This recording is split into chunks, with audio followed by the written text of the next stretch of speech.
यहाँ क्या क्या खोया जाता है और क्या क्या पाया जाता है, आज इस सूत्र में हम जानेंगे। और अंतिम में क्या खोया जाता है, जो अंतिम खोने के बाद कुछ भी खोने जैसा नहीं बचता और पाने जैसा भी नहीं बचता। यहाँ तन भी खोया जाता है और मन भी खोया जाता है और बुद्धि चित्त भी खोया जाता है और तू भी खोया जाता है और मैं भी खोया जाता है और विचार भी खोया जाता है और वाणी भी खोई जाती है। यहाँ होश भी खोया जाता है और बेहोश भी खोया जाता है। यहाँ सांस भी खोया जाता है और सारा कर्म भी खोया जाता है। भोग भी खोया जाता है और त्याग भी खोया जाता है। यहाँ सब कुछ खोया जाता है और सब कुछ ही पाया जाता है। जितना खोने में आता है उतना ही पाने में आता है।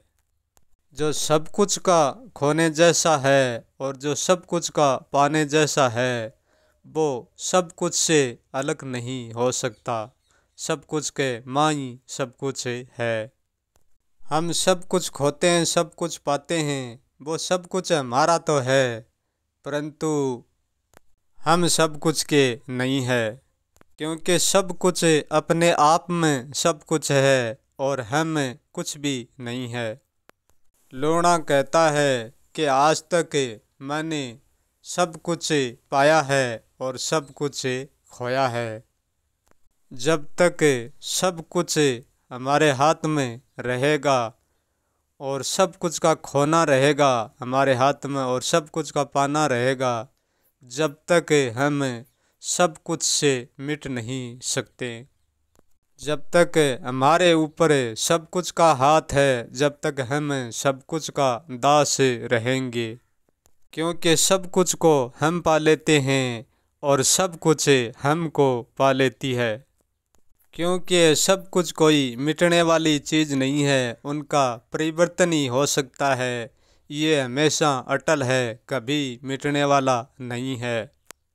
जब तक हम सब कुछ को जान के और खुद को नहीं जानते हैं, जब तक हम इस सब कुछ से कभी नहीं छोड़ सकते हैं, कभी नहीं मिट सकते हैं। यदि किसी को सब कुछ से मिटना है तो पहले सब कुछ से छूटना पड़ेगा और खुद को जानना पड़ेगा। सब कुछ को मिटा कर जो व्यक्ति खुद को पा लेता है, जो खुद को पाता है, वो खुद को मिटा सकता है। यदि खुद को नहीं पाएगा, वो कभी भी खुद को नहीं मिटा सकता।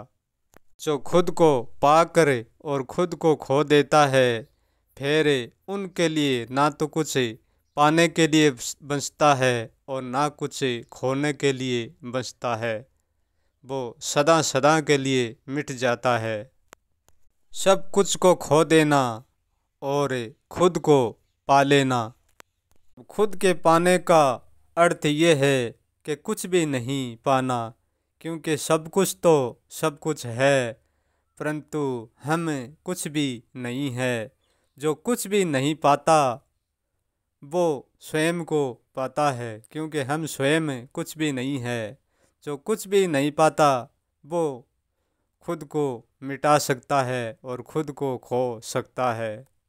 सब कुछ पाने वाला, सब कुछ खोने वाला तो यहाँ सब कुछ ही। खुद को पाने वाला कोई बिरला ही।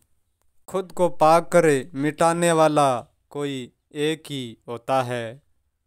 लोना कहता है कि मैंने सब कुछ का जो भी पाया था वो सब कुछ खो दिया।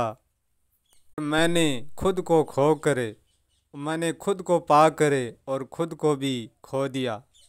अब ना तो सब कुछ मुझे पा सकता है और ना मैं सब कुछ को पा सकता हूँ, इसलिए मैं कुछ भी नहीं हूँ।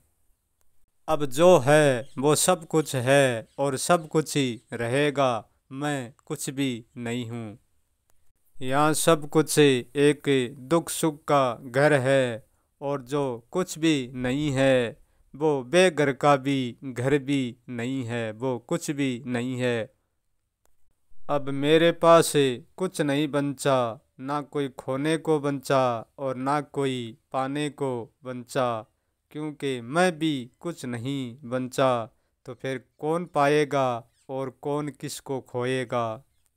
क्योंकि जहाँ तक खोना है, जहाँ तक पाना है, वहाँ तक मैं मेरे का भाव हमेशा ही बना रहेगा।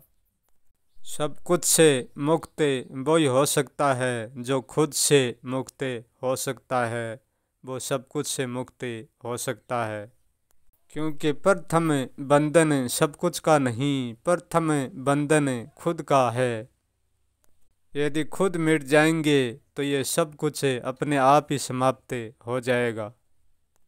जितनी हमको सब कुछ की जरूरत है, इतनी सब कुछ को हमारी भी जरूरत है। इसलिए ना तो अकेला सब कुछ टूट पाएगा और ना अकेला हम टूट पाएंगे। टूटेंगे तब दोनों पहलू टूटेंगे, क्योंकि सबसे गहरा बंधन खुद का खुद पर होता है। हमको सब कुछ में कोई नहीं बांधते हैं, हम स्वयं ही सब कुछ में बन जाते हैं। और इस बंधन से दूसरा कोई छुटाने वाला नहीं है, स्वयं ही छूटना पड़ता है। क्योंकि दूसरे का सहारा छूटने के लिए नहीं होता है, वो बंधने के लिए होता है। यदि हम खुद का ही सहारा लेंगे तो खुद के साथ ही बन जाएंगे। इसलिए हमें खुद का भी सहारा नहीं लेना है, वो सहारा भी तोड़ देना है, तभी हम निर्बंधन होंगे।